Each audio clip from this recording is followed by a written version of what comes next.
bare tage sådan en ret op, så gør du bare det. Til livets bøn om, at du skal tilføre korsfæstede Herre Jesus Kristus. Hvad er barnets navn? Therese Kjærgaard. Forsager du djævlen og alle hans gerninger og alt hans heks. Tror du, som vi bekendte lige før, da vi sang trosbekendelsen på Gud Fader den almægtige og på Jesus Kristus, hans enbårne søn og på Helligånden, vil du døbes på denne tro?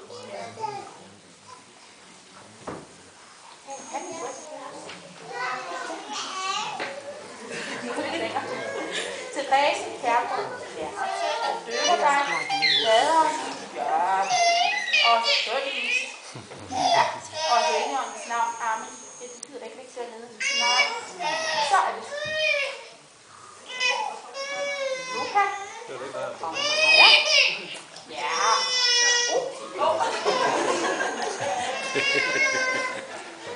Ja, du kom op igen. Den almægtige Gud, vor Herre Jesu Kristi Far, som nu har genfødt dig ved vand og Helligånden og skænket dig syndernes forladelse. Han styrke dig med sin nåde til det evige liv. Han bevarer din udgang og indgang fra nu og til evig tid. Amen. Og ham til